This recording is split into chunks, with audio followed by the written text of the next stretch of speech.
All right. So, episode 2 of the Classic Physique Radio. Jarek's going to pop in here a little bit later. He's on his way. He's being Mr. Model right now, and he's on his way back from a photo shoot. So, he'll be a little bit late for everybody watching right now. And I've got a special guest behind me. My son's going to end up popping in here at some point for sure. So, Oh, he's gonna have some good questions for me. yeah. Every time he sees people on my phone, he's like, man, that guy's really strong. He's strong? Like, yeah. Yes, son. He's strong. That's awesome. So Terrence, Andy and I were just talking about his transition over to Austin for the last couple of weeks and how he's felt with being in Austin. I'll decline it. I can kick that out. It's your AI note taker, but he said there was a big difference in traffic. Did you notice the same thing when you moved to Texas? Nah, dude, I'm in the suburbs, so I don't deal with traffic. Everything's in 10 minutes away from me. That's true. You don't ever Yeah, have to get on the highway with the Houston out in Houston? Yeah, occasionally, yeah. If I go in the city, but like I feel like most cities are pretty crowded, you know what I mean? Yeah, I think the problem for me there is my girlfriend lives in downtown, so I can't avoid the highway. Yeah, I So it's wouldn't. like, yeah, it's a 35, 40 minute drive to the gym if the traffic's bad from her place. But yeah, that's literally that's been us the last 2 days. It's yeah, prob. He's like, bro, it's only a 30-minute drive. I'm used to a 5-minute drive to the gym, no traffic, and it doesn't make it easier that we're a couple of days out, depleting. It's like 100 degrees, sitting in traffic. I'm like, bro, this is exhausting. But thankfully, I have him to chauffeur me around the whole week, so does he live? Does he live in Austin? yeah, he lives in Austin. Okay, He's been here very cool. about two years now. Cool. And when are you guys driving to San Antonio? Tomorrow morning. Okay, very cool. Awesome. Yeah, it should That's not be. a bad drive. I think it's only like an hour and a half or so. So Okay, cool. yeah, I've been here since Monday. The classic physique rule changes, man. They changed everything. As you guys know, we talked about it on the last podcast, but the original plan was to simply just get ready for the Olympia. Because we did 3 shows already this year. We understand the importance of keeping the body fresh and all this stuff, but we did want to do this. So there's a show coming up next week. It's called the Tournament of Champions. It's in San Diego, and that's only a few hours from where I live. And it's a qualifier for next year. So the plan was, hey, let's get ready early. Let's hit this show, try to get our qualification locked down for next year, then hit the Olympia and shut it down. But now there's no more one and dones. And as soon as that came out, Prob FaceTime me. He's like, "Yo, bro, everything just changed. Check this out." And then literally within 5 minutes, we made the decision. All right, let's jump into San Antonio too, because these wins aren't guaranteed. You got to get these points. If we're ready, which we are, why not just jump in it, right? Right. Yeah. And is San Antonio the first one of the cutoff for the new year? Yeah, it's the first one. Because So, Germany qualified, correct? yeah. Okay. For this year. So yeah, so San Antonio, whoever wins or whoever places in the top five, like all those points are starting for this upcoming Olympia in Right. 2026. So we want to get some points on the board early, essentially. That That's makes sense. smart. Yeah. Yeah. I That's mean, really it's like smart. when you're ready, I mean, and like, it's not like we had to push extra hard to get ready on time. Like we had already pulled cardio. And we're kind of coasting into the Olympia anyways, and it just made sense because we do have to rack up these points, and he only lives an hour away, so he was just like, dude, just fly out here. We could just have camp here at the house for a week, Yep. and we'll just go compete. No big deal. I've heard lots of nice things about San Antonio, so I'm sure you're going to enjoy just being out there in the city as much as you will be able to, anyways. Yeah, that's the thing about competing. You get to travel a lot, but I don't know. I mean, I'm sure you guys know because you guys both compete. But like when you go to these nice cities, say New York, Pittsburgh, wherever it may be, it's like you don't really get to do anything because you're literally just posing and eating for the whole week, and then maybe you go somewhere nice to eat, and then you fly home the next day. I mean, you get to train at the cool gyms, but as far as like the other nightlife and other cool things to do and experience, you can't really do all that much because you're peaking for the show. So. Yeah. I've never been that type. When I go places, I like to enjoy it. So I always stay a couple days later because I'm like, again, like, why would I go around the world and never see the world? That's smart, bro. Yeah. I was just about to ask you if you did that, Terrence. For Do you sure, for sure. do you feel like it's hard to get out and do stuff when you're like really focused on something like that? The show's over. What do I need to No, focus on? you go after. So you don't do anything prior to the show. No, no. Okay. I got you. I wasn't sure if you like walked around and checked things out trying to kill time or if it was just it's only ever post show. Yeah, it's just after the show. Yeah. Okay. Like in Vegas, I'll stay like 2 days after the show. I'll probably Yeah. leave Tuesday. Yeah. Well, you'll have some Mr. Olympia shoots to do, so Yeah. they're gonna need you to hang Yeah. around for a little bit. Dude, I always feel bad though, man. I've been competing, like 10 years now, and like obviously, the first couple of times you really want your family there to support you because you're doing this whole new thing and whatnot. But at the point now, I always feel bad because I'm like, in a way, for me, this is just work, and I don't have time to talk to you. I don't have time to hang out with you. I have to, do the check-ins, the meet and greet. I have to get off my feet, and I'm like. Mhm. Now my mom, like I think she'll come like the night before if she wants to come to a show, and we'll spend time afterwards. But and she hasn't been to any of the international shows in a while, or any of she didn't go to Pittsburgh, so but she went to New York because she wanted to vacation there afterwards. So we kind of got a better understanding. I spent like 3 days touring New York with her after the show. That's cool. I Yeah. That's bet that was a lot awesome, of fun. dude. Yeah. I feel that though, Terrence, because like my family, they're super supportive as well. And like a lot of my buddies, and they're like, what are you going to be doing out there? Like, we want to come hang out with you. And I'm like, bro, this is not like a No, vacation for me. this is not a hangout time. This is No, literally you don't. like if I could just Yeah. have it to where it's my coach and my girl and nobody else, like that's my preference. Like the less people, the better. I like to have a very quiet, chill environment. Like if a friend is there and he wants to pop in and maybe just like see how I'm doing for a few minutes, that's cool. But like as far as staying in a big Airbnb with like 6, 7, 8 different No. people, there's one kitchen. I'm like, bro, when it's time for me to eat my meal, like I don't want 3 other people in the kitchen. It's just you guys know how stressful it can get, and those last couple of days, you want it to be just like as calm and as zen as possible. Yep. Bro, I spent way too much money on the Olympia this year because I'm the same way, dude. Like I got me a hotel room and my coach is staying somewhere in that hotel. But from the rest of my friends and family, I just bought them a like giant Airbnb with like 6, 7 rooms, and they can all stay there together. Yeah, Half of them that's don't smart. know each other, but they'll be That's there really smart. together. And That's then really I'll smart. come over after the show and hang out. And I think we may be an extra bedroom so I could just spend the night after the show. Yeah. Yeah. Yeah. You're just such a shell of yourself when you're getting that close to show. Even if you wanted to spend time with them, like the time that you're spending is like you're a zombie. It's fine. Yeah. But Hmm. what's up, Jarek? We didn't give you a proper introduction there. We were in the middle of that. What's going on, man? Oh, good man. I just letting you guys, continuing on. I just got done with the Young LA shoot, so headed back home now, and I didn't want to miss this episode with Andy on, man, because definitely want to hear what Andy has to say, and I've been following Andy for a while now, and it's cool to have him on board. So Yo, what's real up? quick, Yeah, tell I people appreciate it. about this young LA deal you got, man. I'm actually don't know the details, but I see you in the ads all the time now. Mr. Model over here. Might pop up in a Facebook ad here and there, and Dude, I always like it, man. It's cool to man, see someone like popping up like that. yeah, man, it is crazy, man, because I originally my first purpose, I mean not purpose, passion was modeling before I got to bodybuilding. And when I really dove into modeling heavy, I started to realize how tainted the industry is with certain individuals. And I don't need to go into details. You guys kind of understand that. And so I dropped out of that industry, and now it's full circle with one of the biggest brands in the bodybuilding community now, and being able to be a face and see myself on these ads on Facebook and Instagram is pretty crazy, bro.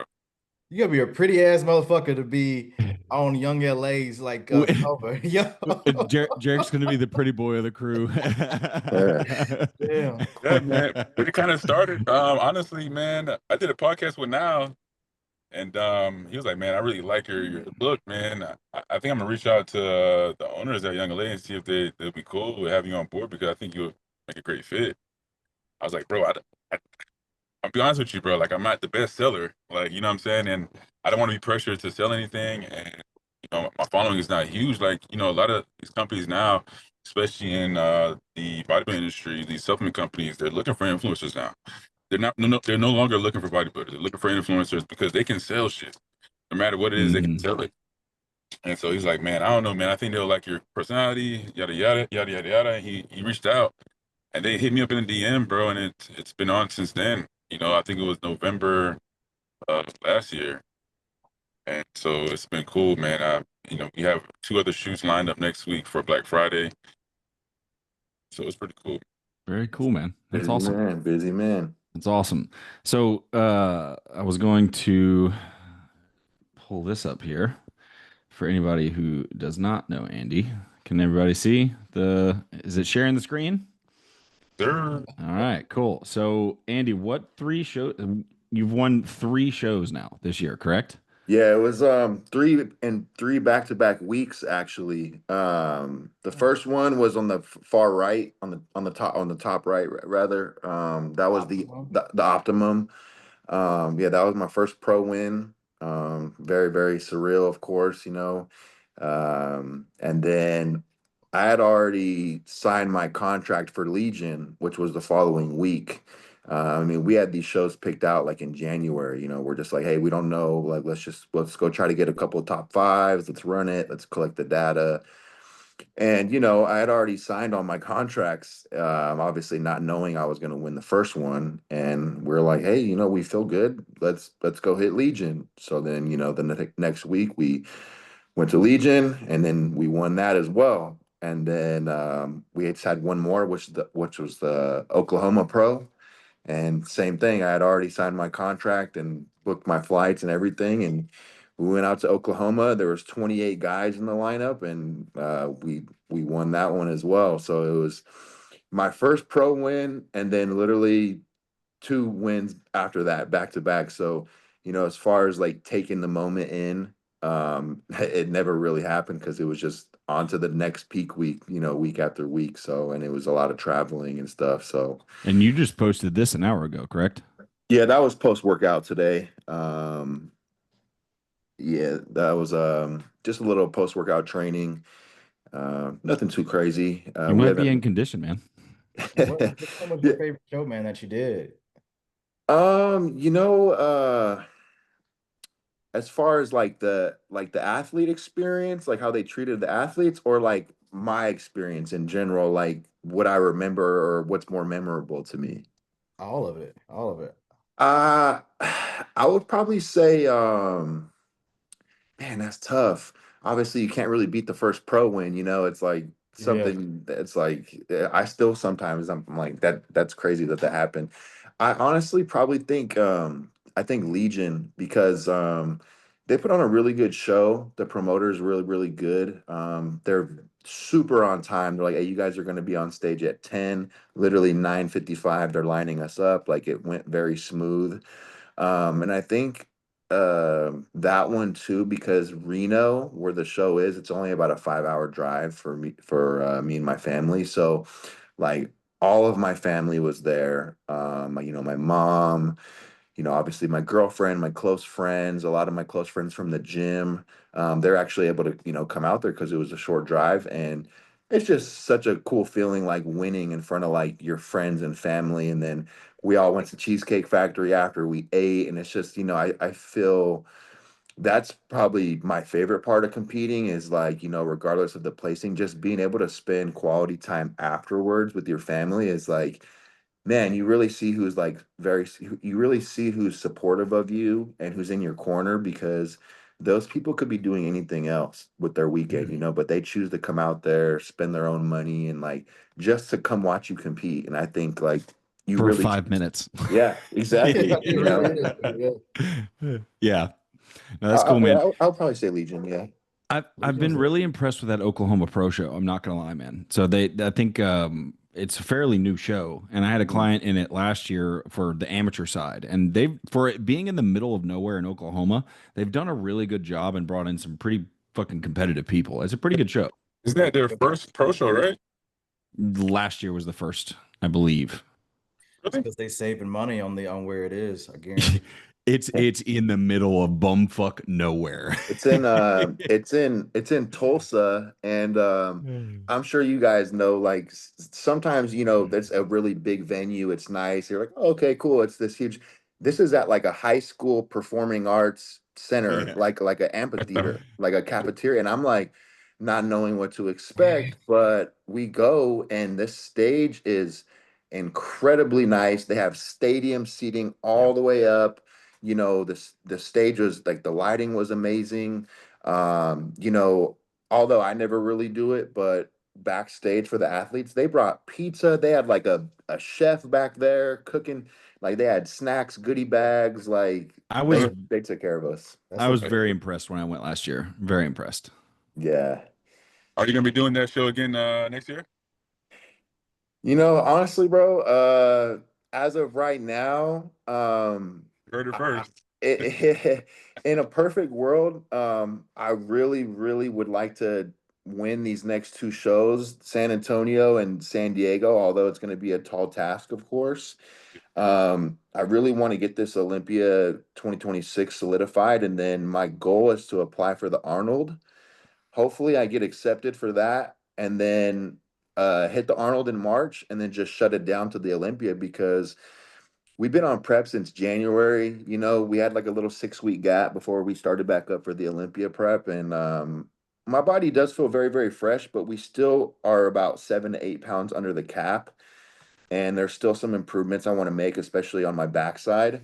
So, we want to take, a little bit of extended off season and just try to max out that cap a little bit more, because, ultimately the end goal is we want to be up there, in that first call out at the Olympia at some point. We don't want to just keep winning pro shows to show up at the Olympia, get smoked at the Olympia, rinse, repeat. Yeah.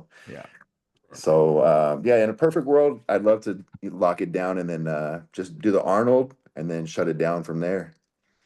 Fair enough. It, Fair enough. if you win 5 shows straight, I think is that a first? 100%. I mean, the only person Yeah. that might come close is Darren Charles. Yeah. A little Five bit. shows straight would be fucking nuts. It took me all of what I've been competing as a pro since 2016 to beat his record. I just beat his record this year, and I think he competed this 2 years, That's two to 3 crazy. years in classic. Yeah, he went on a fucking run those first couple of years. Well, that's a cool thing to kind of hang on the wall of awards, like 5 straight wins if you can do that. But That's how do you impressive. feel like your body responds to like multiple peaks like that? Like I know there's a lot of talk where some people get better and some people have a really hard time after show. How does that go for you? Yeah, so I mean, this is the first time, I've only been working with Prob. We only had one season up to this point. So this is just our second season. And I have never been I've never done multiple shows at once. It's always been like do a qualifier, then shut it down, or hit USA's, turn pro, shut it down. And he's been encouraging me since we started. You got to hit more shows. You got to compete. You got to compete. And it took me a while to realize that. But as far as how my body responds, it felt really good, because he coaches me and he gets me into a position where, the last 2, 3 weeks, cardio is pulled.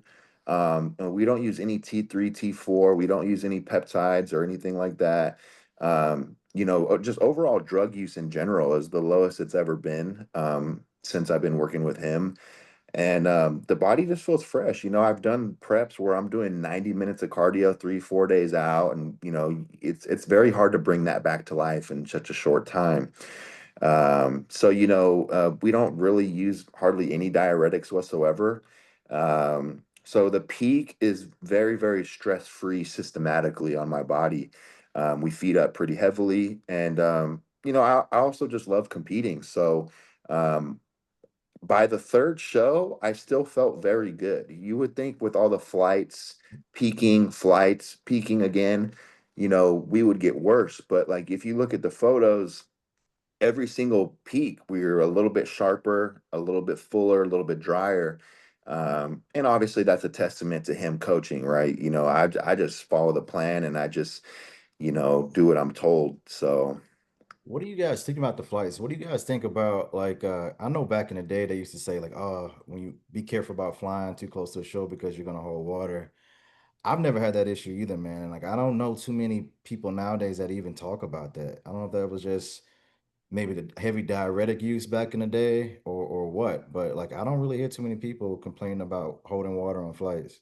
Yeah, I mean, honestly, man, I agree. Like, I feel like that's just a facade that for some reason he brought to the bodybuilding world, and it may be because of experiences with, like you said, diuretic use, or just an athlete binging and covering it up with, the flight was the case. Because Yeah, yeah. I had an issue where athlete an athlete was holding water when he flew, and then the next time he flew back home, nothing happened. So I'm not sure what the case was, but there's a lot of inconsistencies there.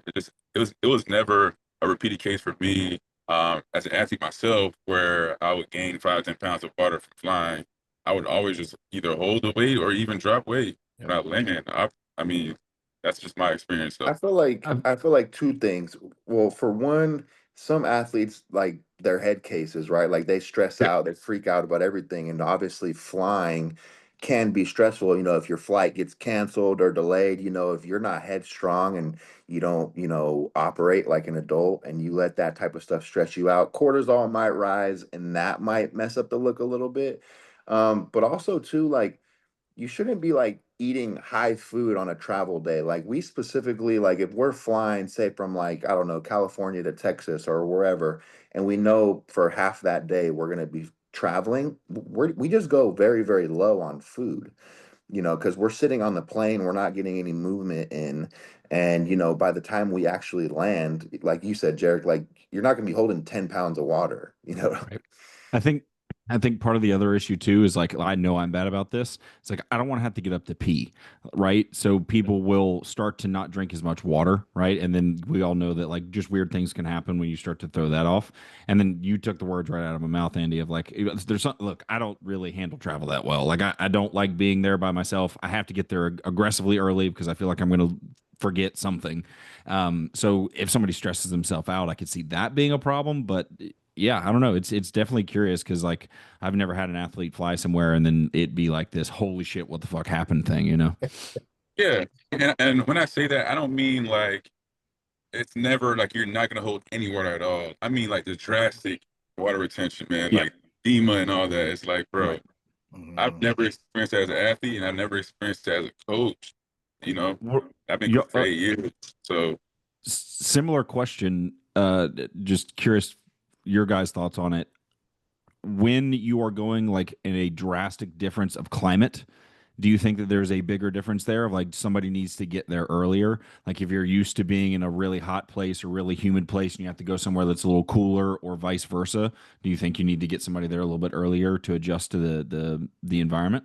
I think there's definitely something to be said about just reacclimating your body to the environment, or even like you said, time change, right? That could be a big one.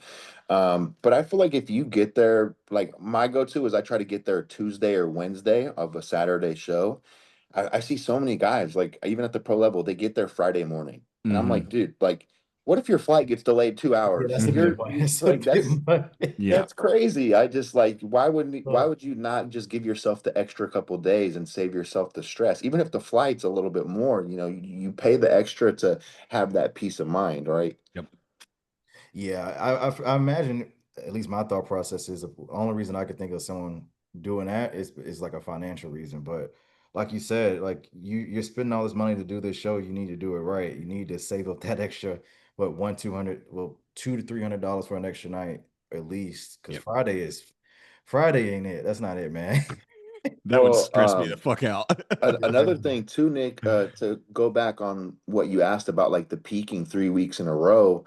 Well, you know, to kind of like uh what's the word? We're talking about like holding water from flying, right? Well, literally, we won the first pro show, and we're like, hey, let's go eat. We went out to Texas Roadhouse. Myself, my girlfriend had it, but he's like, eat whatever you want. You're good. Maybe six, seven, 8 rolls, steak, potatoes. We went and got cookies, cake. I mean, like ate everything. And then the next day we just went low day, Sunday. Monday we went low. Tuesday morning, we were already back at our baseline weight. And then you just start the peaking process over again. And then we did the same thing after Legion. Went to Cheesecake Factory, burger, fries, cheesecake, and it actually ended up helping our look, and then we go back to low for 2 days, back to baseline again. So I'm like, if So I'm eating how much of a difference are you weighing from, let's say, show day to the day after you had that food? so I think I would gain maybe like 4 to 5 pounds. Like if I went into finals at say like 220, I would wake up the next morning like maybe 225 after eating all that. But that's also reintroducing fluid as well. So that's actually not too bad. And then you kind of pull back down the fluids a little bit, go back to baseline, like a very, very low carb diet for the 2 days, and that water just comes right off. So I really can't see a scenario because I'm even having huge cheat meals and I'm not holding 10 pounds of fluid just from flying, Yeah. right? Yeah. I got Yeah. a question, man. I think a lot of our viewers will be curious as well. So with you doing 3 back-to-back shows, obviously you made the improvements from show to show. I mean, I've seen that myself, and I'm like, man, you did your thing, bro. I commend you on that. You and Prop, you guys, really did a great job at managing peaks back to back. And I'm kind of curious, and I'm sure other people are curious as well. So since you were improving from show to show, did your feedback from the judges change at all? And if so, what was the feedback? Or was your feedback generally the same from show to show from these judges that you were seeing? And what was the feedback? What did you need to improve on? That's actually a really good question. As far as the first show, I remember the head judge had said, we're like, do we need to bring it in tighter? Do you want fuller? And he's like, literally, just come how you are. Like, you're perfect. Like, you don't need to be fuller. You don't need to be tighter. Like, obviously, it was more of a posing thing. He's like, if you could, on my front double, I was coming too much like this. And he's like, you need to, open up those arms a little bit, right?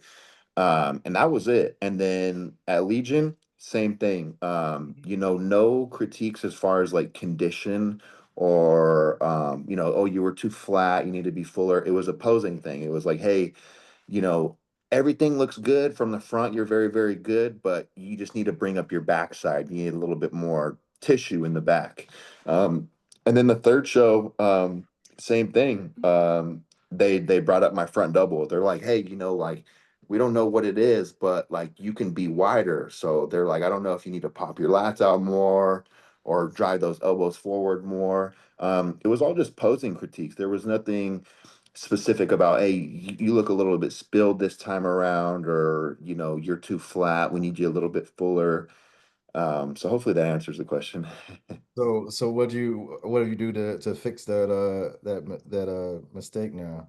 So I've definitely changed it just slightly. I think the root problem is my arms are kind of short genetically, like from here to here, it's kind of Yeah. short, and I'm also about 6 foot tall. So like a lot of people say I have short arms, and Okay. when they see me on Instagram, like if you I, see in the front double right there, right, like I feel like I'm posing pretty wide, but you could see my arms are a little bit short. People are like commenting saying I got T-Rex arms and stuff. And I think that's just a genetic thing. Obviously I could, tweak it to pose a little bit better, but I think in the poses, I'm just not bending that forearm as much, trying to stay a little bit more open. And just really focusing on driving those elbows forward and popping those lats out and trying to pose big.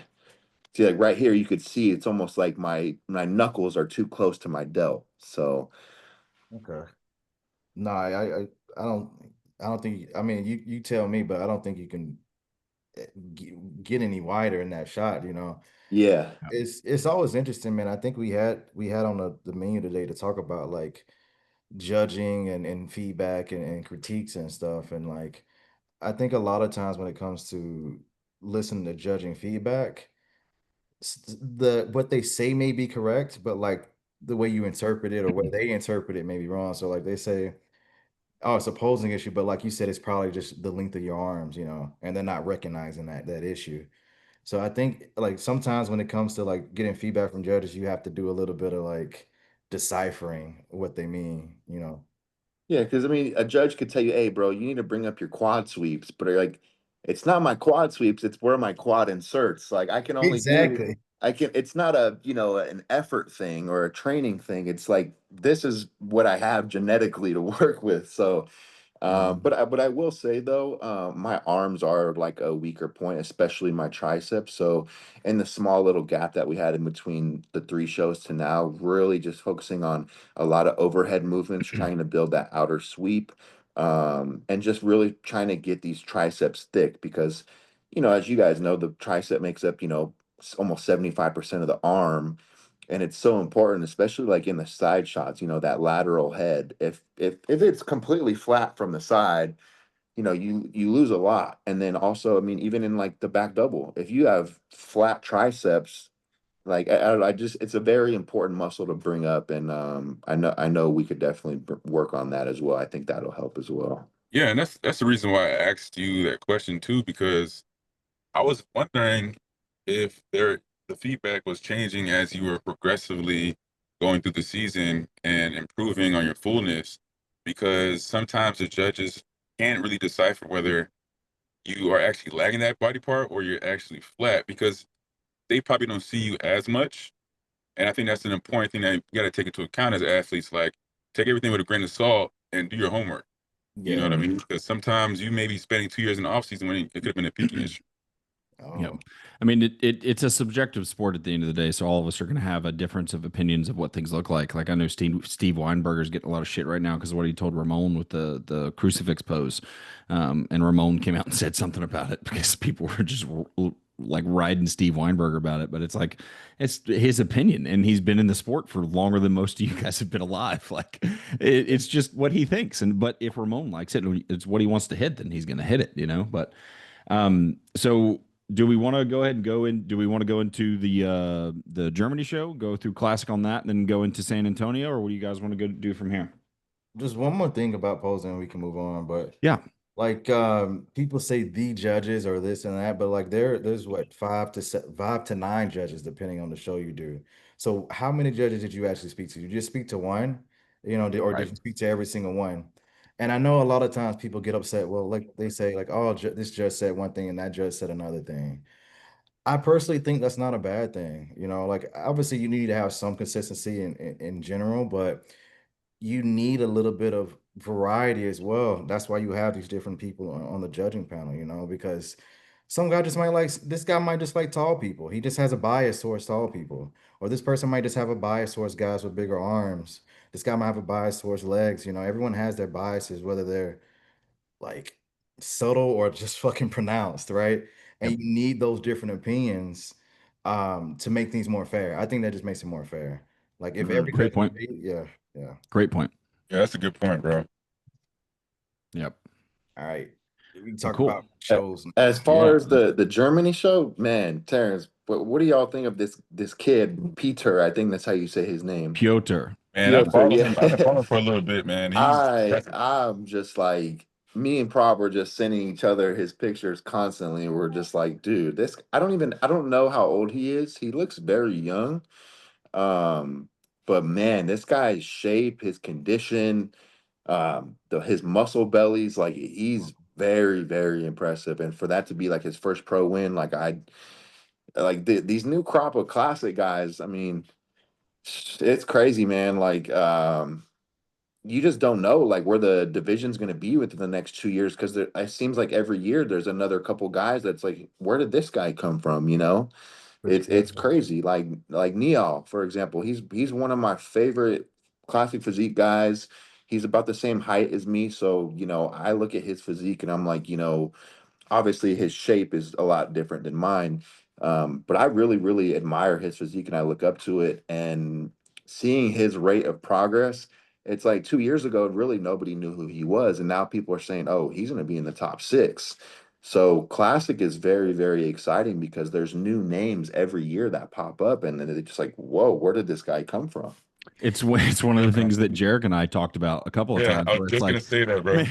Like I feel like I need to do like 10 days worth of research before every one of these podcasts because there's so many guys that I just don't know. Like, but this side tricep is insane on him. Like that's crazy. But from what I remember seeing some stuff like every once in a while on Instagram, there was a lot of talk between, I think it was the guy who won and this kid over here on the left. No, that the kid on the left, Yemi, it was Mm-hmm. between him and then Hard body. Brandon Harding. So Brandon Mm, Harding, this was his pro debut. I think he got like 10th or something like that. Correct me if I'm wrong. But they were going back and forth on like some Instagram yeah. BS like beef. Like Brandon was saying that Yemi was soft as potatoes from the back or something like that. And I don't know, just just talk, Yeah. and then So neither of them end up winning. I just think talking like that, like talking smack, is just so pointless when it comes to competing, because like ultimately, like, the placing is out of your control. It's not like a NFL or a NBA game where it's like, hey, my skills versus yours. It's like you could beat the other person technically, but then the judges might just go a different direction. Like, you can't really control that. So I just honestly, I can't really stand like seeing like beef and stuff like that on social media, because I'm like, dude, that's so pointless, bro. Like, why am I gonna, get on social media and, act like, yeah, this guy can't stand with me, I'm way better than him. It's like ultimately the placings on stage will do the talking for you, right? Like, there's no need to say anything negative or derogatory via social media. I just feel like it's never a good look, no matter what. Yeah, I mean, honestly, it's just your opinion, right? Like it's your. We just talked about the judges. It's your bias. What you think is a winning physique, right? But on the flip side, I got to play devil's advocate here. Like this shit kind of makes the sport exciting too. Like I can't even sit Yeah. here and act like it doesn't. A little bit of beef is good. It's healthy for the sport. You know what I mean? But there's a difference between like unhealthy beef and like healthy beef. You know what I'm Yep. saying, for the sport. yeah. So that's just my question on that. I totally agree with that. I mean, Terrence has been waging war here recently, but doing it in a way where it's very like humble, where he's like speaking his mind, saying like, "Hey, look, this is what I believe, and I truly believe this, and I'm going to say it out loud now. I'm not going to hold it back." But he's not going after anybody's character or going after that individual. That's the biggest thing that I think is a problem is when Right. it goes from like I can beat you on stage to like, you're a piece of shit person. Like Yeah, that's yeah, unnecessary. definitely. That's Yeah. unnecessary. Yeah. So man, I learned a lot. I trained at Dave Bautista's gym for a long time, and then I also, I'm one of the few people that like care to know about what happens in the sport and like how to make it better. Like I've talked with different like promoters and judges and whatnot. And basically, man, like me, Mike, Breon, guys like that, we just have a chat. It's like, hey, I'm gonna talk a little shit. If it gets too much, let me know. And obviously, like you said, nothing personal, Right. but it's fun for the fans and like it helps both the pages and whatnot. I do find it a little funny because some of their fans will take it more seriously than they do. I Mhm. had some crazy messages from people. It's like, but like, I was like, part of me wants to say, yo, bro, like we're just fucking around, but then I just leave it. I'm like, it's not worth it. Like, Yeah. let them be upset. It was fine. I mean, But I talked to Clarita about that, because he said the same thing about him and Keon. Like people think him and Keon hate each other, but like I know that to be exactly opposite of the truth, right? Like Sean said it very, very well, and he was like, "Why would I hate him? He's not the one that chose to win. Of course, he wants to win. The judges are the yeah, ones who yeah. decided. So like, why would I hate the guy to my left? Like, sure, we can compete, and during that time, you're my opponent. That doesn't mean I need to be disrespectful to you or put you down or think you're any less than I am." Personally, I do think though that they could use a little beef in 212, I agree. because they need that popularity and they need those eyes. Like they're not in the Arnold anymore. They have Yep. like out of all the men's divisions, they have the least amount of shows, and the prize money I think is the second lowest behind men's physique, if I'm not mistaken, like on average between shows. So I do think they need something to kind of get them back in the spotlight because Yeah. Rough, that's a good point, but let's be real. If you were in the 212, what are you saying to Keon? that's Come on very now. true, bro. As well. I thought about Yeah, that, like, dude. I was like, like, what are you Keon's saying? success is killing us. I personally think it, man. I think Keon's like success is kind of killing the fucking like It interest. is. I mean, I think He's Wow. too I think good. Could I seen y'all on a podcast imagine? recently, where Uh, Keanu uh, was like I am the pressure, like I yeah. am the Yeah. pressure. Yeah. So it's kind of hard to like Could anything y'all? It's under like, pressure. Could y'all imagine someone in the top 5 being like, "Yeah, I got better shape than Keon." He would get yeah, they would just get roasted. clowned. They would He get would Yo, get clowned all right. 100%. roasted. Look, Keon's one of my best friends. The guy who won Texas Pro. Have you Oh, guys he's seen nasty. him? That He's Yeah, guy's he's a nasty. great nasty. guy. I still don't think that he can stand next to Keon as far as that's concerned, but that guy's fucking physique is crazy. Yeah. Fucking crazy. This isn't a 212 podcast, so we won't get off on that. But yeah, I was like looking through that lineup. I was just trying to figure. I couldn't remember who the beef was between. I didn't look that hard into it. But what's the black kid's name? What's his name? Yemi. Yami. Yeah, I don't know. I, I forget what his Dreamer, I think it's Instagram is. Dreamer or something, or I Dreamer. like Mhm. his physique. I'll get it pulled up while I'm kind Yeah, of talking. Dreamer I Yemi or like something like that. Jarek, like his your physique. client poses him. He did a good job, Tommy. Yeah. Tommy, yeah. Because at Here, first I he was got really bad. Now I it's got it like pulled I- up. his hips look good. I like Yeah, his I think physique. yeah. Like how I think I the really biggest like how he looks, but he's still really thin. Like His like waist. the biggest thing in the lineup is he just didn't he just didn't look like he had a lot of like depth to the tissue. It's tough, man. Like obviously the blessing of his physique is his waist, but it's also Mhm. a curse too, because it makes him, like you said, a little Yeah. thinner. Right? Like all the guys next to him just look like they have so much more projection of tissue in this lineup. And like in the some of the videos I saw, they had him in the middle, but then he got moved out, and I think he ended up in 5th or 6th at that show. And like even here when he turns to the side, you can see what I'm talking about, how especially in the legs, how thin he is. So crazy shape though. If he can, I don't know what kind of weight cap he has, but if he's still got room, that dude's gonna be a force in a couple years. He should have a shit ton with how small his torso is. Mhm. Yeah. Yeah, it works well when you don't have organs. I mean, yeah, his waist is non-existent. If like he really doesn't need much, like in that front relax pose. I mean, that's Pretty super good. dominant as it is. I would Yep. say if we're getting like really nitpicky, obviously he probably needs a little bit more in the back shots, just a little bit more depth, and then like you said, Nick, a little bit more on like the side leg. But I mean, like the shape is there, and that's a genetic thing. Like you can add more tissue to places where you need it, but like having shape like that is world class, and that's something you can't, necessarily build. Yeah. Sorry, I Yeah, was I'll give talking. it to him. His shape was definitely. I break up in a little bit. That's here lose me. That's the reason why. Yeah, we're losing you right now. If Okay, all right. don't put your head in front All right, of I'm it. gonna stop talking now. I'm gonna stop talking. I'm gonna stop talking. Y'all talk. Okay. You're good. You're good. Um, yeah. I think I don't know how young he is. He looks like he's fairly young, so he probably just needs a couple more years to keep putting on tissue and stuff. But I don't. Have you stood next to him, Andy? How tall is he? I have not. He's in Europe, I think, or Ah. France, or he's. I don't think he's ever competed in the U.S. before. But I know he's qualified for the Olympia, so he'll be there in Vegas. Oh, cool. Cool. Awesome. Very cool. And then now we've obviously got San Antonio coming up this weekend, and it was just counting. We got 20 guys in this show. So definitely very excited to see this. The first names that pop out to me are obviously Andy. I know Jarius personally.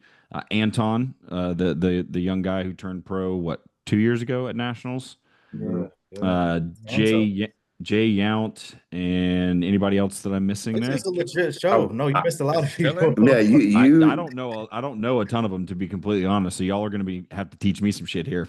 Well, you got on the first name Momar. That's Momsy. He's out of Vegas right now. This is his pro debut. Let's pull up his Um, Instagram. He looks insane. Yeah. He's training with Keon.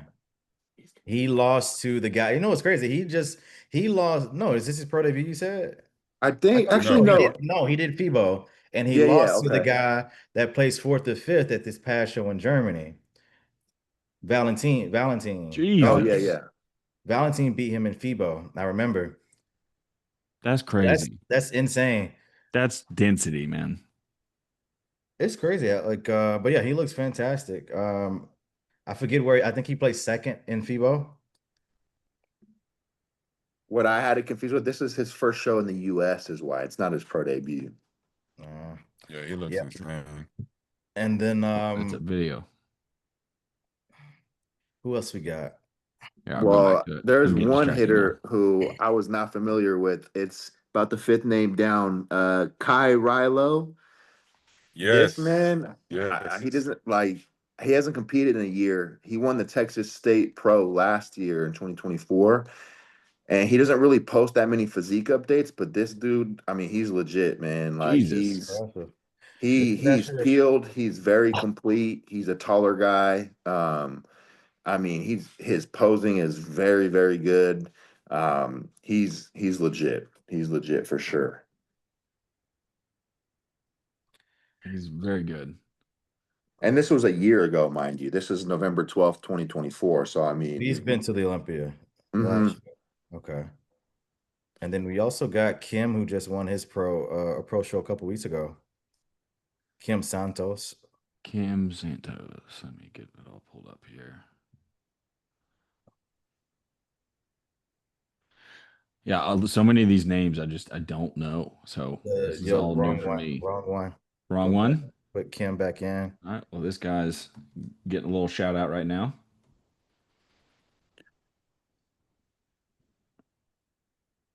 Is it this one? Go back. No. Go back and put Kim. He I popped think up. I think it is him. I think it is the Kim Santos guy.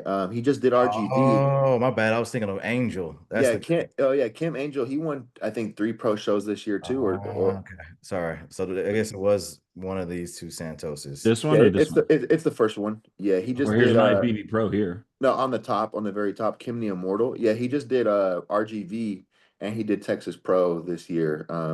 He's pretty good as well. Okay. Well, my bad. No, I mean, yeah, he looks good. Conditioning and everything. He's an older guy. I wonder how I was old. about to ask. He looks like he's older. I don't know how He's old got that he is. muscle maturity, that's for sure. Yeah. I do want to shout out my guy Jay Yunt though. Yeah. I've actually never met him in person, but he's one of those guys that you keep in contact through social media over the years, and this is our first show together. And he's actually working with Prob now, my coach. It's actually their first season. Yeah, it's actually their first little go round. He's been working with Prob for the last 2 weeks or so, just trying to dial everything in, and he's looking very impressive. I mean, obviously his conditioning is very, very good. His shape, I really like how round his muscle bellies are. I mean, you guys can see there, like the upper chest, the delts. He's very complete as well, and he's gotten second, I believe, a couple times, and he just got third at RGV. So I mean, he's going to be in the mix for sure. I like Jay a lot. I've talked to Jay a number of times, and I've always been a big fan of his shape. So I'd like to see him be able to get to the Olympia for sure. Yeah. He's like, I Very want to see good. him beat you. That's what he's saying right now. I just want you guys to know I don't take any of this stuff personal. If you guys don't even have me in the top 5, I'm not bothered by that whatsoever. So No, I mean, I think it Oh stands. shit, Sam's doing it. Yeah, I just saw that name on there too. There's a number of them that I missed then, Got but a crazy shape. It's just like absurd. yeah, no, this was Sam is crazy, and it's crazy too, Ruff, because he like is predominantly focused on powerlifting. I believe like that's how he trains. If you look on his account, he's doing a lot of like powerlifting stuff. Yeah. Yes. This was August 24th. So I mean, he's like 3 weeks out, and this is how he's training. It's very interesting. It's interesting. Do you think that's going to end up leaving him a little lacking in the back? If he keeps training that way? I said that is his main weak point. Yeah. And some hamstrings, yeah. Yeah. Yeah. But overall, though, I mean, huge Great sweeping physique. quads and Amazing physique. great, great shape. My thing is, like you can like personally, I think structurally he has a very good chance of like winning shows, but like if you're splitting your attention between two different sports, that's not how to become one of the best. You know what I mean? Yeah, I forgot to mention, Kellen. That's who I was going to mention next. I saw this guy earlier. He's won 2 shows this year. He won Vancouver and he won Chicago as well. And I mean, he's been to Olympia before, of course, and he's another one of those guys that's very, very complete. The back double is probably one of his best shots. He's got a lot of detail and thickness there. He's very, very conditioned in every shot. He's thick.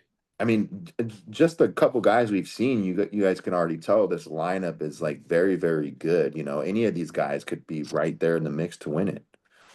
Yeah, That's this is good a to hear. really good lineup, man. Yeah. Let's see. Who else did they tag up in here that we haven't talked about? I don't know this guy, Lucas. He looks great too. I think he just got fourth or fifth at Oh, RGV. wow.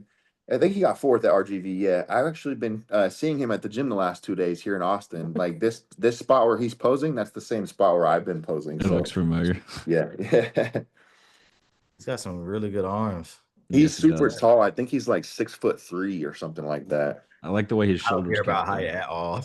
I know you would say everyone's tall. I was like, oh well, everyone's taller than me. And then of course we can't miss Anton. That Yeah. I've seen Anton in person. He's been up here at Destination a couple of times, and like I'm just so impressed at how thick this kid can be at 21. I mean, you can go to his tagged photos. There's some recent ones of his tagged photos, some back shots. This was Yeah, that's yesterday, I insane. believe. That's I crazy. mean, to be 21 years old and just to be able to get to that level of conditioning is impressive. I mean, you have people that Yeah. compete, you know, deep into their 30s and they're never able to get this peeled, especially like the glutes and hams like that. Like, not a lot of people can reach that level. And I believe he's only 21 years old. So, I That's mean, crazy. that's, Cam is doing great work with him. yeah. Yep. I know obviously he had the injury when he competed with me in Pittsburgh, but like, and that could have caused him to hold some water for sure. But this is like he looks way better than Pittsburgh.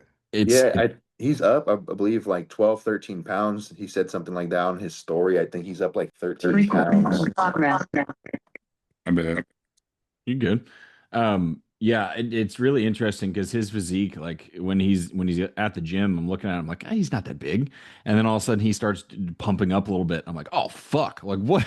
Jesus Christ. He starts getting a pump and the physique changes dramatically. So like it's gonna be a very interesting show. There's a lot of like really solid physiques in this lineup. Yeah, I don't think I've ever seen anybody so detailed like Anton. I don't know if you guys seen his back shots. Yeah, we were just looking at it. Yeah, I've seen some photos Cam sent me, man, and it's man, he's pretty detailed. Yeah. Extremely. So do we want to try and do predictions here, or are we just gonna just cover the show in general? Top 5, sure. Top 5, fuck it. I feel like I'm gonna get smashed on this. I didn't know half the fucking guys in it.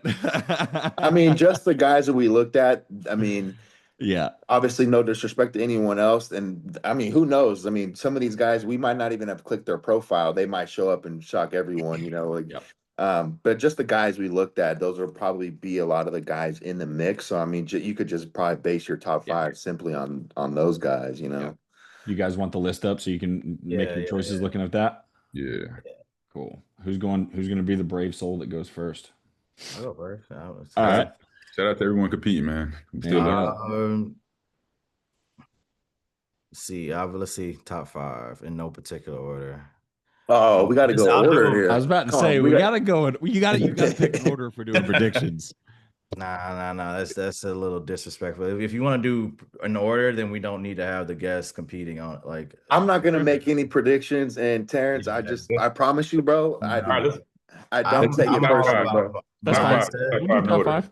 Top 5. Completely fine. That's cool. Yeah. I do Momar, obviously you, Andy. I mean, like you've got the most, I believe the most wins now in this whole lineup in the first year. Anton, Kellen.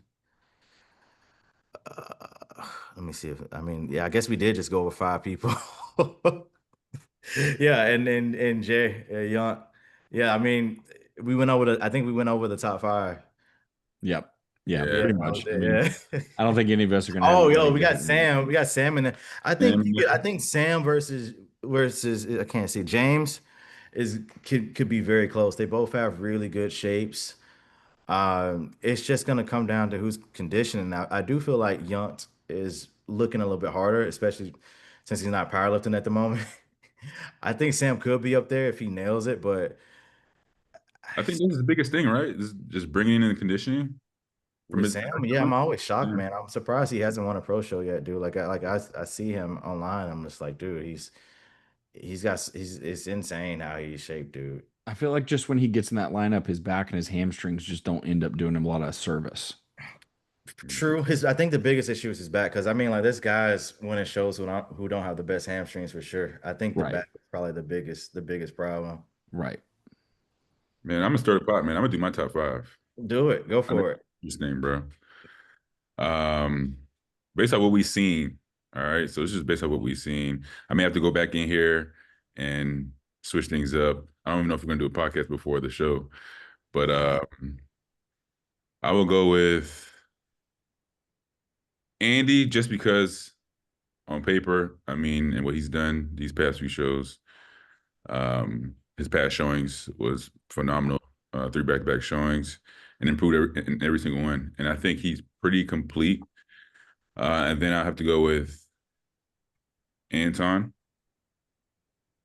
And that could be flip-flop. But for right now, just to be safe, Anton, just because he's only did one show. I've only seen one time on pro stage. Everybody looks good in their check-in photos. True. By themselves, you know what I mean? He's very impressive, has a bright future. So I'll go second, Anton. I would have to go third, Kellen.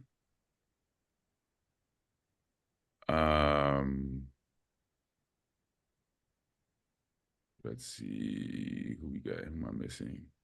Oh, Lucas. Do we know Lucas? Yeah, we looked at him. Pull him up real quick. We looked at him. Is that the? Oh, that's Lucas. Okay. No, that's. Oh, okay. Never Any mind. more shots? I was thinking of a different, a different one. Okay. Hey Nick, you know, I don't actually think you clicked on my profile to see what I'm working with. We pulled you up at the beginning. No, we definitely pulled you up at the beginning. I'm just messing like with you. an hour. My man just wants to look at himself again. That's what it is. Okay, we definitely gonna put you in first place because we like the confidence. We like the confidence. Well, All right, to be fair, Jarek wasn't on, so I mean, I don't know. Yeah, true. Here you go. Here's Andy. Here you go, Jarek. Okay.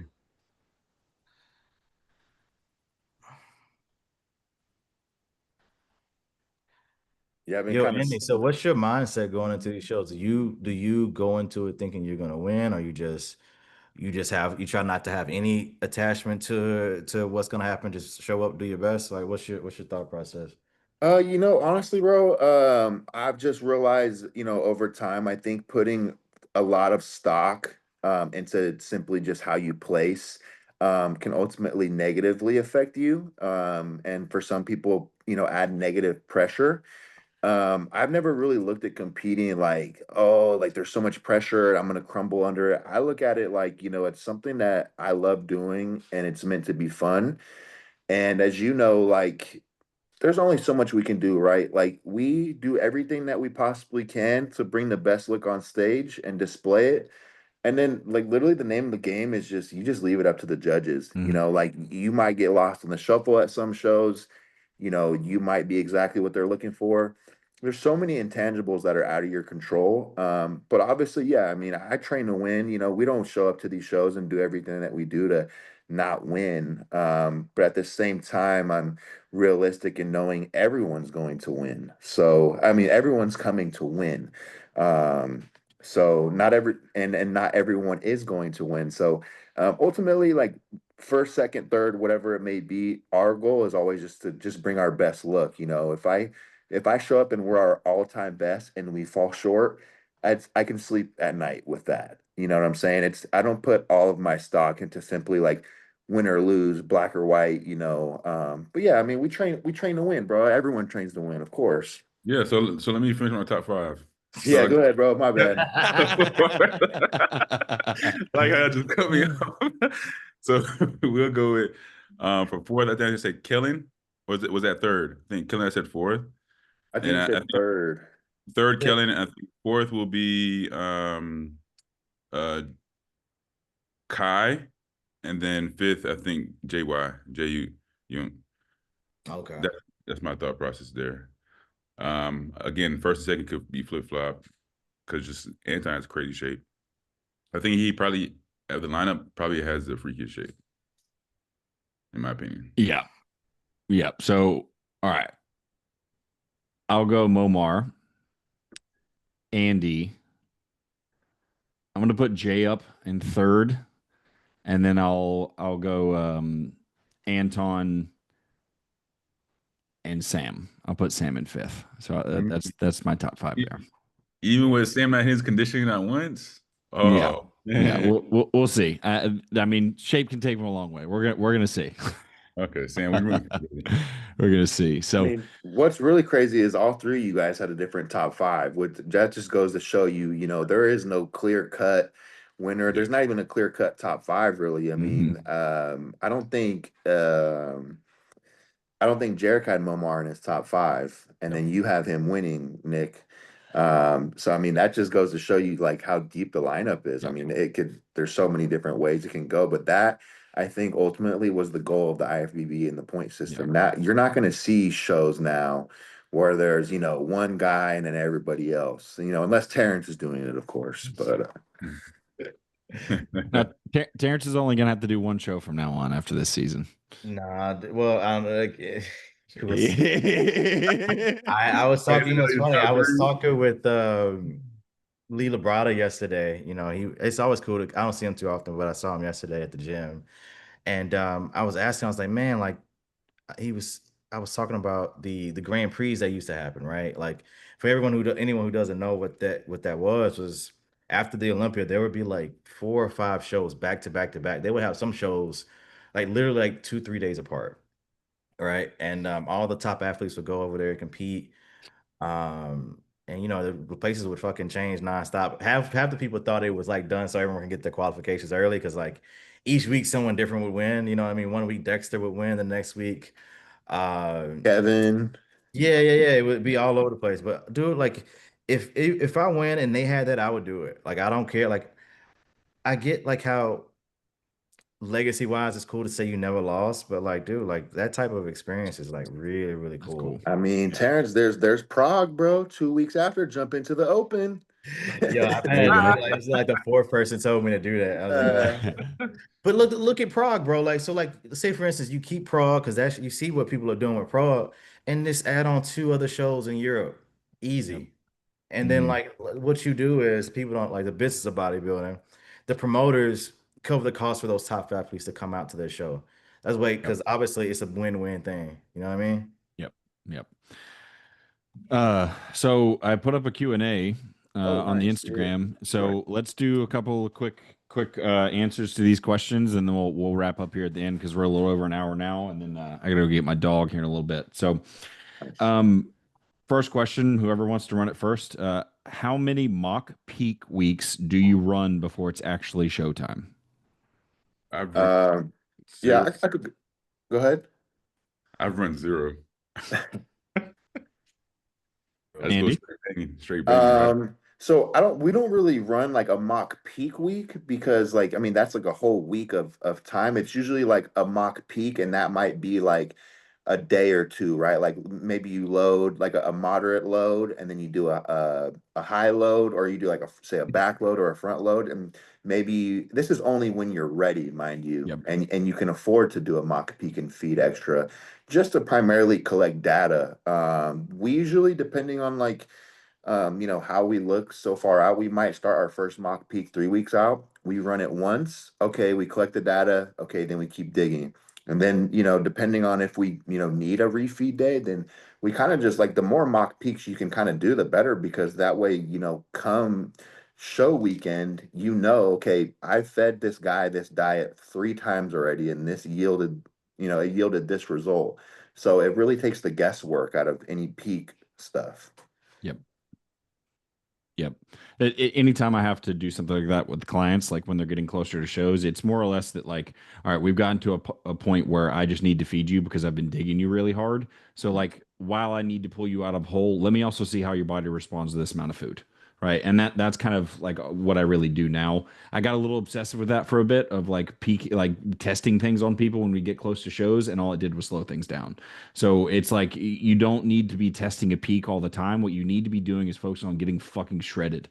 Because if you're sitting here worrying about your peak every couple of weeks, you're going to end up not being as lean as you can be.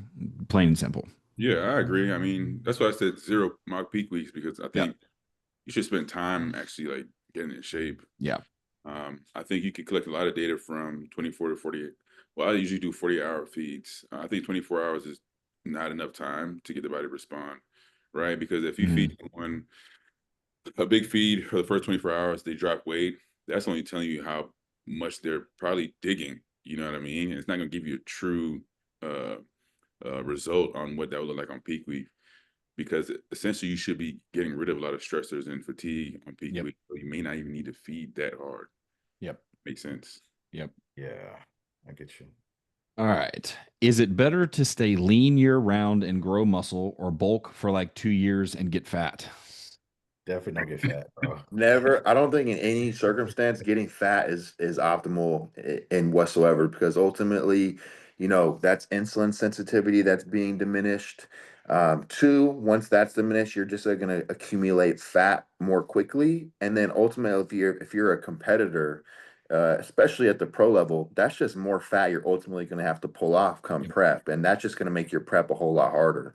So, I've learned just staying kind of within striking distance, that 8 to 10 week outlook, where you're not super soft, always have visible, glutes, abs, and, keep insulin sensitivity high, keep appetite good year round.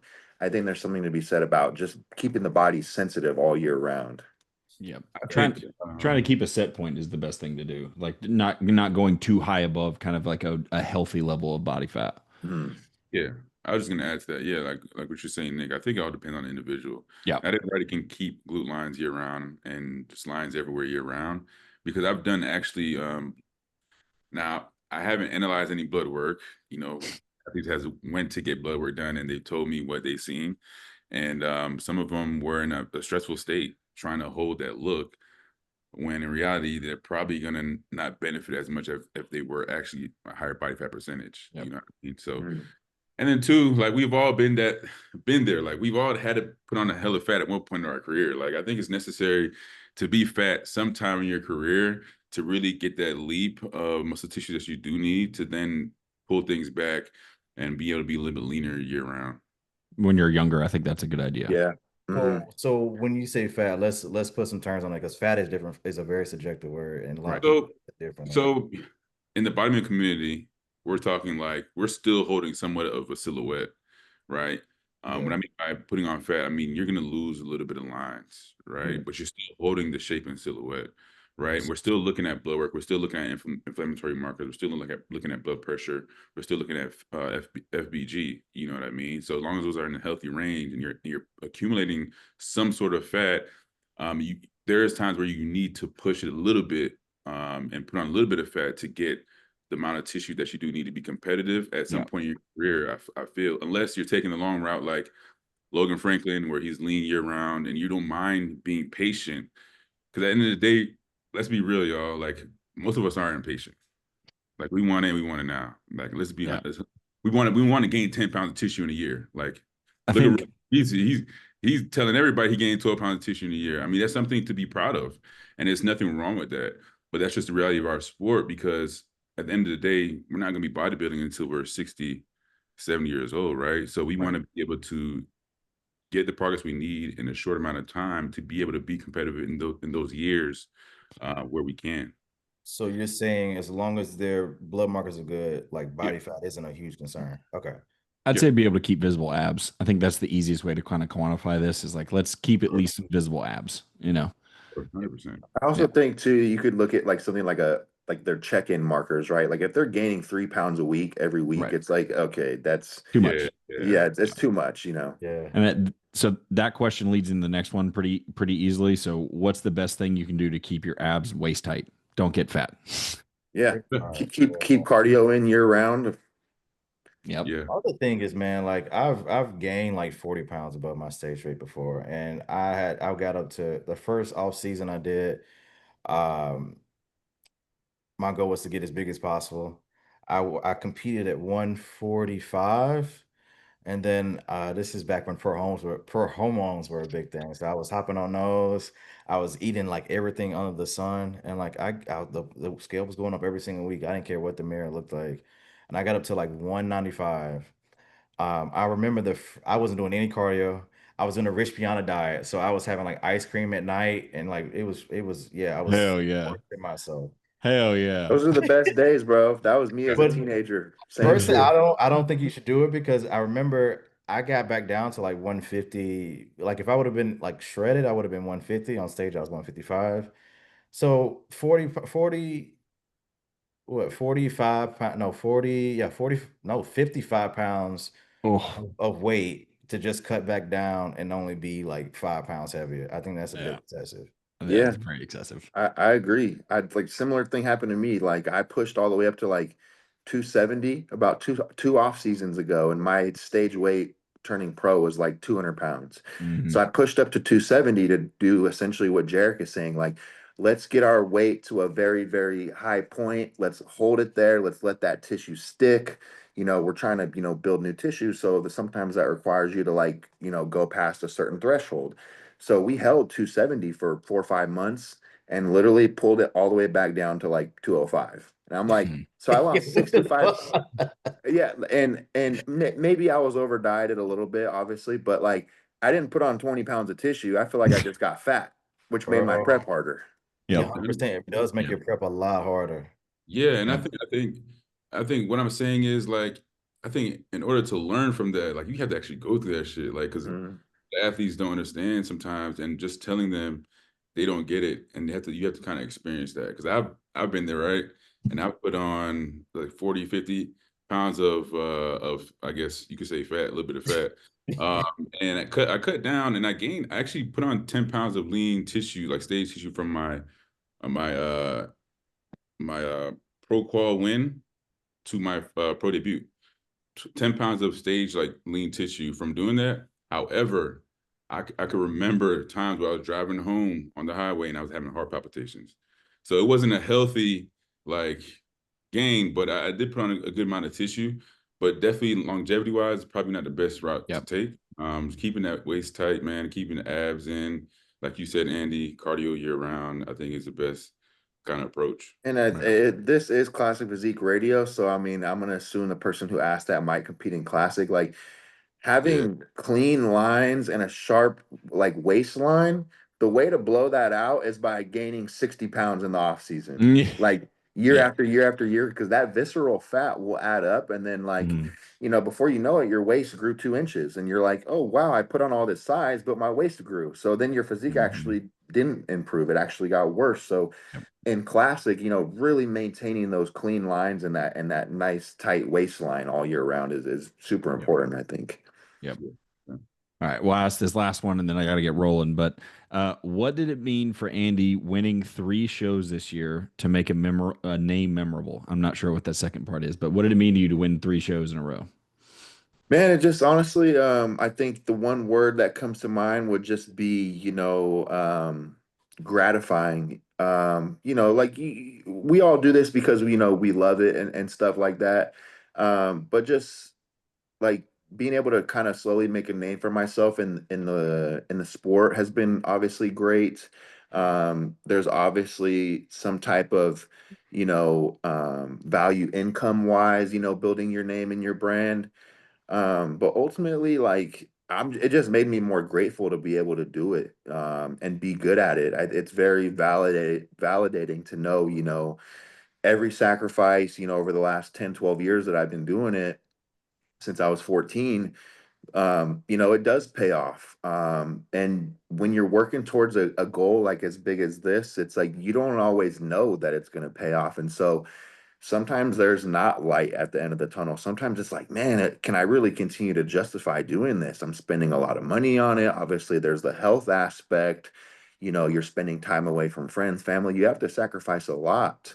But just being able to actually win was very, very gratifying for me just because, all the sacrifices that we do make and for it to all kind of come to fruition, like that one win to me was worth the 10 years of sacrifice. And I would do it all over again. And I think it enhanced my love for the sport even more because I got that first taste of winning. And I know as a pro, I'm still working my way up. I'm still at the bottom of the totem pole. And it just fires me up, like some people, they might win a pro show and they're like, oh, I'm going to the Olympia, time to celebrate. I was like, hey, bro, right back to the drawing board. Like, this just is validating for me and it shows us like what we're doing. My coach and I is right, and we are on the right path.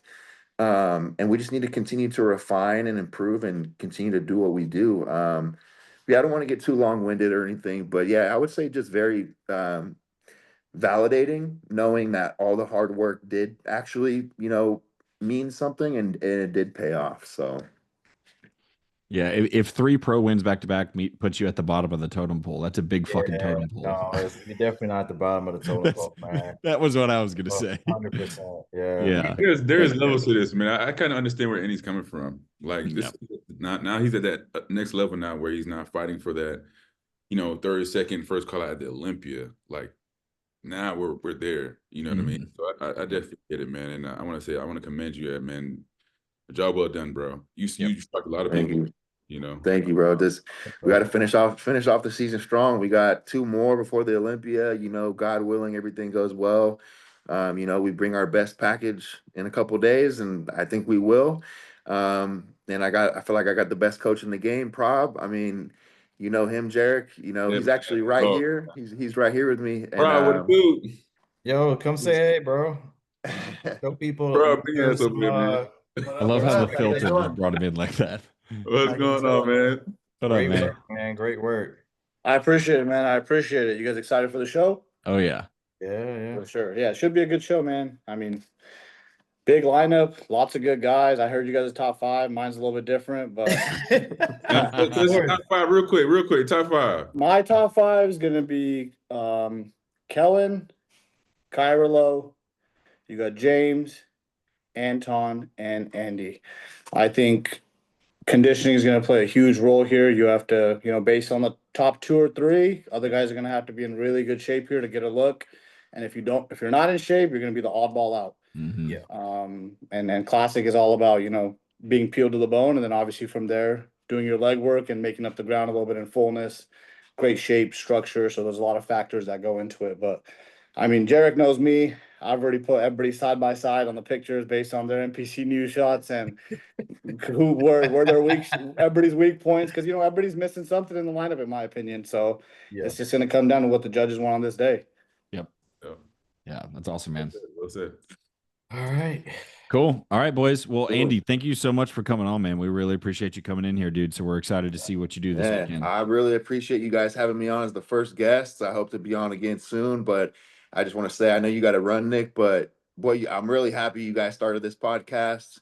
You got the NPR, you got Bro Chat. I'm like, there's nothing covering Classic Physique. And, you guys plus Logan, great team. And, nothing but my best wishes. I hope the channel continues to grow. Terrence, my Raw teammate, of course, I'll see you at the Olympia. Yeah. But I hope your prep continues to go smooth, bro. My blessings to you. I hope you stay healthy, and hope you finish strong. And then Nick and Jarek, I hope you guys are being blessed. Yes, sir. I appreciate y'all, man. Good talking to you guys. All right, fellas. All right, guys.